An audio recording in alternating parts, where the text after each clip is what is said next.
Assalamualaikum warahmatullahi wabarakatuh.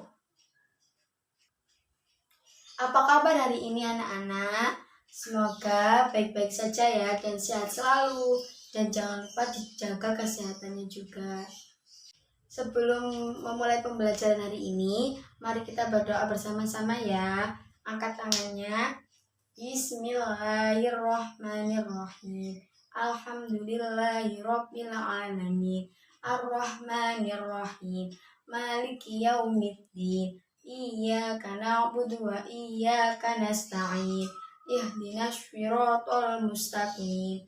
Shiratal ladzina an'amta 'alaihim ghairil maghdubi 'alaihim waladdallin. Amin. Bismillahirrahmanirrahim. Raditu billahi robba wa bil islami dina wa bi muhammadin nabiyyan wa rasula. Rabbi zidani ilma warzuqni fahma. Amin ya rabbal alamin. Halo anak-anak, apakah kalian kemarin masih mengingat pembelajaran tentang apa? Iya benar, yaitu tentang makanan halal dan haram ya. Nah, apa sih makanan halal itu? Dan makanan yang diperbolehkan oleh Allah dan memiliki manfaat, contohnya yaitu ikan, ayam, bayam. Nah, kalau makanan haram apa? Berarti kebalikan dari makanan halal, yakni makanan yang dilarang oleh Allah untuk dinikmati. Contohnya yaitu daging babi, anjing, dan lain-lain. Nah, tujuan pembelajaran hari ini yaitu yang pertama, siswa dapat mengetahui pengertian dari jual beli. Dan yang kedua, siswa dapat mengetahui hukum jual beli. Dan yang ketiga, siswa dapat mengetahui macam-macam jual beli.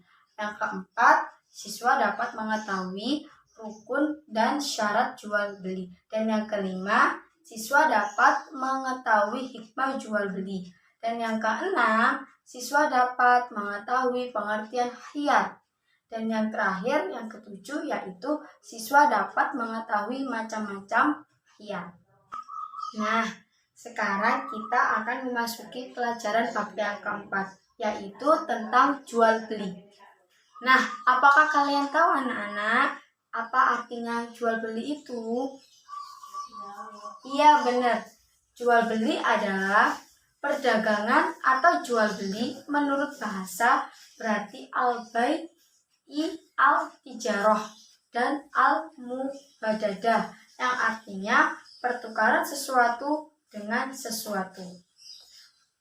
Menurut istilah, yang dimaksud dengan jual beli adalah menukar barang dengan barang atau barang dengan uang dengan jalan melepaskan hak milik dari satu pihak ke pihak yang lain. Nah, sekarang kita akan menjelaskan yang kedua, yaitu hukum jual beli. Apakah kalian tahu tentang hukum jual beli?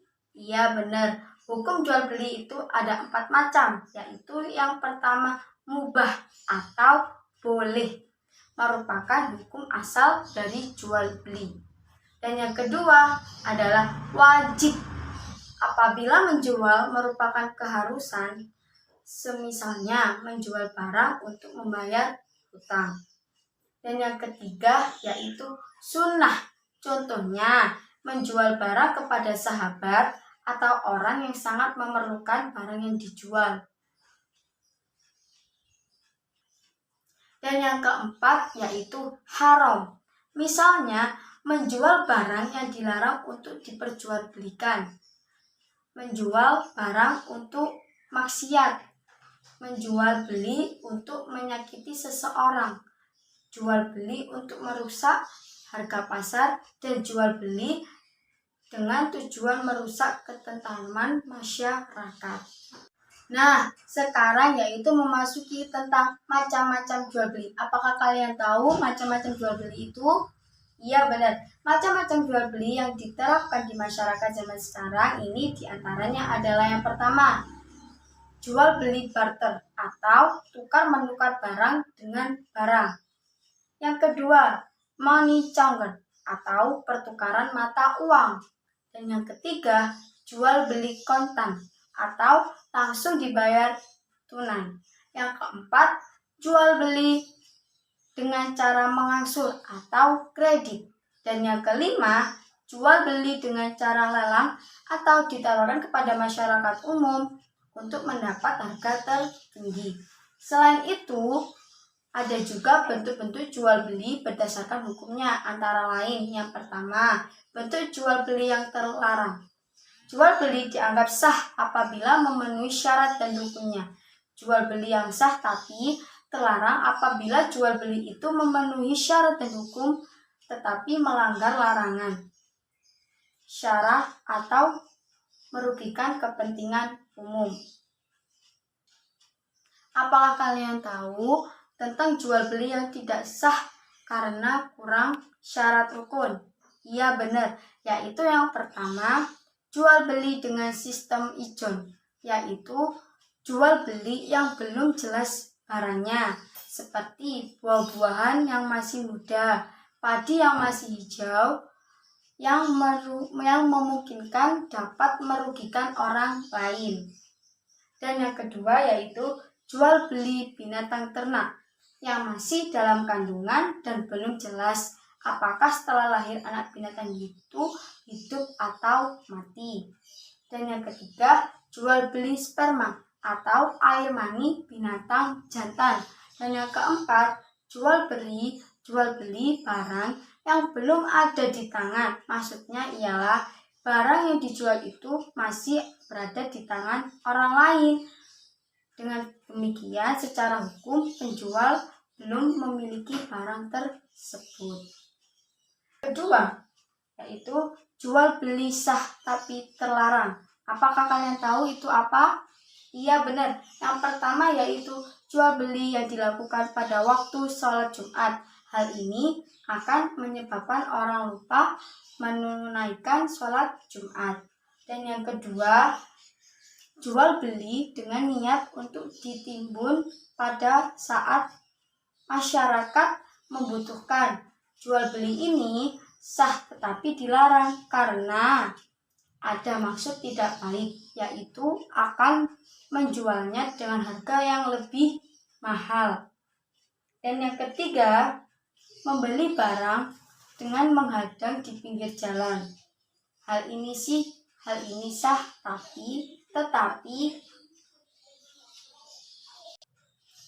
tetapi terlarang karena penjual tidak mengetahui harga umum di pasar sehingga memungkinkan ia menjual harganya dengan harga lebih rendah atau harga lebih mahal. Dan yang keempat yaitu membeli atau menjual barang yang masih dalam tawaran orang lain. Yang kelima, jual beli dengan menipu seperti mengurangi timbangan, takaran atau ukuran. Dan yang keenam, jual beli alat-alat untuk maksiat. Nah, kalian tahu rukun dan syarat jual beli? Iya benar. Rukun jual beli itu yaitu menurut sebagian besar ulama, rukun jual beli ada 5 macam, yaitu yang pertama penjual, dan yang kedua pembeli, dan yang ketiga barang yang diperjualbelikan, dan yang keempat alat untuk menukar dalam kegiatan jual beli atau yang disebut uang, dan yang kelima yaitu akad, yaitu ijab kabul antara penjual dan pembeli. Sekarang syarat sah jual beli. Syarat sah jual beli terdiri dari yang pertama yaitu balik, yang kedua berakal sehat, yang ketiga tidak ada pemborosan, artinya tidak suka membazirkan harta benda, dan yang keempat suka sama suka atau saling rela, yaitu atas kehendak sendiri, tidak dipaksa orang lain. Nah, sekarang apa kalian tahu tentang syarat sah barang yang diperjualbelikan? Iya, benar. Yang pertama yaitu barang itu suci. Oleh sebab itu tidak sah jual beli barang najis seperti bangkai dan babi atau sebagiannya. Dan yang kedua yaitu barang itu bermanfaat. Oleh sebab itu barang tidak bermanfaat seperti lalat, nyamuk, dan sebagiannya tidak sah diperjualbelikan. Dan yang ketiga, barang itu milik sendiri atau diberi ke kuasa orang lain. Dan yang keempat, barang itu jelas dan dapat dikuasai oleh penjual dan pembeli. Oleh karena itu, tidak sah jual beli barang yang masih ada di laut atau di sungai dan sebagian. Dan yang kelima, yaitu barang itu dapat diketahui kedua belah pihak, penjual dan pembeli, baik kadarnya atau ukuran dan timbangannya, jenisnya, sifatnya, maupun harganya. Nah, sekarang apakah kalian tahu tentang hikmah jual beli? Iya, benar. Hikmah jual beli adalah mencari dan mendapatkan karunia Allah. Yang pertama yaitu menjauhi riba. Dan yang kedua, menegakkan keadilan dan keseimbangan dalam ekonomi. Dan yang ketiga, menjaga kehalalan rezeki. Dan yang keempat, produktivitas dan perputaran ekonomi akan berjalan secara dinamis. Dan yang kelima, silaturahim dan memperbanyak jejaring di masyarakat. Nah, sekarang kita memasuki bab tentang khiyar. Ya, sebelum memasuki bab tentang khiyar ini, apakah kalian sudah bosan? Ya, sekarang ibu akan mengajak kalian untuk ice breaking ya. Sekarang dicoba ya. Lihat dulu ibu. Tepuk semangat. Semangat. Gitu ya. Ayo sekarang dilakukan bersama-sama. 1, 2, 3. Tepuk semangat. Semangat. Ya, sekarang udah semangat semua. Ya, sekarang kita akan melanjutkan tentang pengertian khiyar. Apakah kalian tahu pengertian khiyar? Ya, benar. Pengertian al-khiyar menurut bahasa adalah memilih yang terbaik. Khiyar dalam jual beli menurut syarah ialah hak memilih bagi penjual atau pembeli untuk meneruskan akad jual beli atau membatalkannya khiyar yang sesuai dengan aturan syarah. Hukumnya boleh, tetapi khiyar untuk menipu hukumnya haram dan dilarang. Dan yang kedua yaitu macam-macam khiyar. Yang pertama, khiyar majelis. Khiyar majelis yaitu khiyar antara penjual dan pembeli boleh meneruskan jual beli atau membatalkannya pada waktu masih berada di tempat akad jual beli. Dan yang kedua ialah khiyar syarat. Nah, apakah kalian tahu khiyar syarat?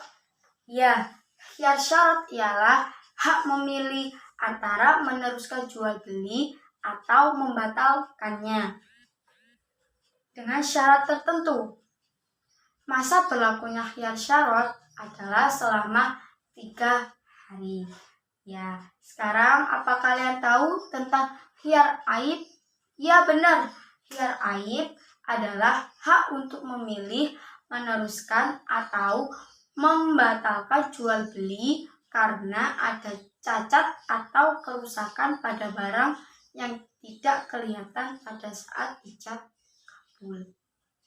Nah, sekarang apa kalian sudah paham? Baik, ibu akan ulas sekali lagi ya.